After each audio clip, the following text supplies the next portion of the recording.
So hello my lovely CMA aspirant. This video I'm making for all my lovely CMA aspirant जिनका exam अभी हाल में December 25 में due है. So even if you are a foundation aspirant or an inter aspirant or a finalist, watch the video till the very end.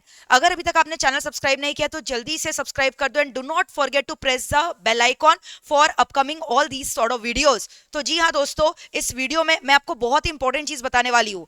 Avoid this 5 tips if you want to pass in the exam. मैंने देखा है अक्सर क्यों 80% of the student who sit for the exam do not clear. जैसा कि आपको पता है रिजल्ट्स का पासिंग परसेंटेज रहता है 80:20. क्यों ऐसा होता है कि 80 से 85% बच्चे जो है एग्जाम्स क्लियर नहीं कर पाते? What is the reason behind it? सबसे पहले मैं आपको बता दूं, ये पांचों अगर स्ट्रेटेजी आप डिलीजेंटली फॉलो करोगे, जो मैं आपको बोलने वाली हूं, sure shot success is guaranteed. So right now fix your problem, right now sort out your problem. सबसे पहला प्रॉब्लम जो आप फेस करते हो, lack of discipline and consistency. This is the biggest mistake. जो एक एस्पिरेंट होता है, बीच में फेस्टिवल्स की वजह से या कुछ घर में काम काज है या जॉब प्रेशर है या कुछ और कमिटमेंट है या पर्सनल लाइफ कमिटमेंट है, जिसकी वजह से डिसिप्लिन और कंसिस्टेंसी उसका ब्रेक हो जाता है. So if you are breaking your consistency and discipline, that is the greatest barrier to clear your exams. Number 2, lack of study plan target. Every day you should ensure you have a daily plan कि आज के दिन आप क्या पढ़ने वाले हो. इसका पहले से आपको स्ट्रेटेजी बना लेना चाहिए. If not daily plan, I would suggest you weekly plan और monthly plan should be ready for you, because if you're not planning and you are study blankly without any plan, I am sorry to say, but you're not going to succeed. Point number 3, that's the biggest mistake, lack of writing practice. If you don't write and practice, it is impossible to complete the paper in your exam. So writing practice is not only going to boost your writing speed, but also it is going to give an idea how to present your answers in the exam. Be it a practical paper or a theoretical paper, आपके लिए writing practice must है, because it is also going to make you teach and learn the time management, which is essential during the exams point of time. Now coming to the fourth mistake, not solving last 3 year examination paper.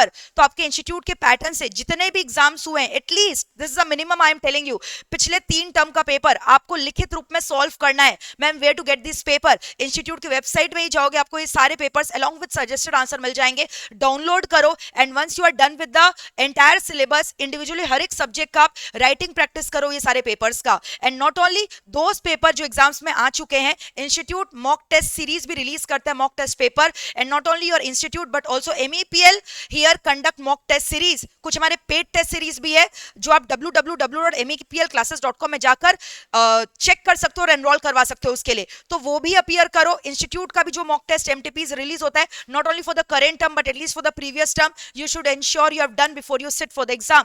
And the most important blunder that the aspirant do, lack of confidence. मतलब confidence का कमी नहीं लाना है. आप जो पढ़ रहे हो, बेस्ट पढ़ रहे हो, इसको अपना पैशन बनाकर पढ़ो, definitely success will be yours. And also lack of physical and mental fitness. कुछ बच्चे क्या होते हैं ना, ओवर थिंकिंग करते हैं, जिसकी वजह से मेंटली जो है ना वो अपने आप को संभाल नहीं पाते, उनका ब्रेकडाउन पॉइंट आ जाता है and they feel this course to be very suffocating. तो avoid doing that. It is just an exam.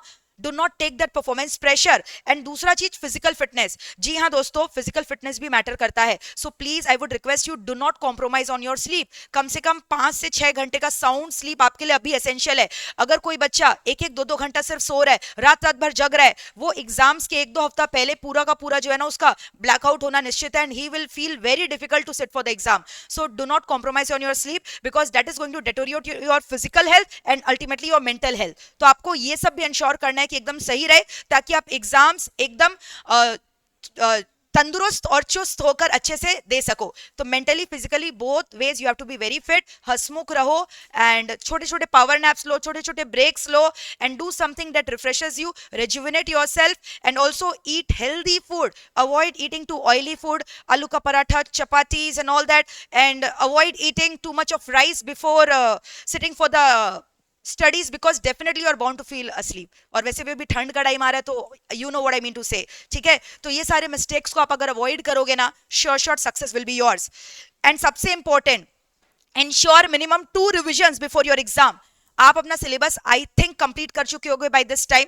आपको इंश्योर करना है कि पूरा 2 बार मिनिमम पूरे सिलेबस को आप अच्छे से रिवाइज कर लो, ताकि एग्जाम्स के 1 दिन पहले आप पूरे उस सिलेबस को रिवाइज कर पाओ. जो बच्चा अभी पूरे सिलेबस को रिवाइज नहीं करेगा, I am really not sure how 1 दिन पहले just a day before exam, how is going to revise the entire syllabus. तो आपको स्मार्ट प्लानिंग करना है, स्ट्रेटेजिकली पढ़ना है। If you avoid all these mistake, success will be definitely yours. So please ensure कि आप ये सारे चीजों को फॉलो कर रहे हो स्ट्रिक्टली विदाउट एनी फेल। और अगर आप ये सब फॉलो नहीं कर रहे हो, so I can predict what shall be your result. So avoid doing all these 5 mistakes if you want to pass in this upcoming term. Okay guys, so all the very best. God bless you. Thank you so much. जो भी बच्चा इसको follow करेगा, I am quite sure वो पास होगा with rank या फिर examination. God bless you all, thank you. आपका क्या ओपिनियन है कमेंट करके मुझे जरूर बताना। और are you feeling boosted and motivated after looking at this video? And one more important thing, जितने भी हमारे रिवीजन सीरीज चल रहे हैं यूट्यूब चैनल पे, Mohit Agarwal hyphen Divya Agarwal YouTube channel पे, उसको मिस मत करना। इंटर स्टूडेंट्स के लिए भी राइट नाउ लॉ का दरबार चल रहा है, एंश्योर यू फॉलो दो सेशन। और बाद बाकी जितने भी रिविजन हो चुके हैं, चाहे इंटर, फाइनल, फाउंडेशन लेवल के हो, वो सबका लिंक मैं डिस्क्रिप्शन बॉक्स में डाल दे रही हूँ कोर्स वाइज, उसको जरूर से देखना for your confidence booster. All these revisions are highly exams oriented. ठीक है, all the very best, God bless you, thank you so much.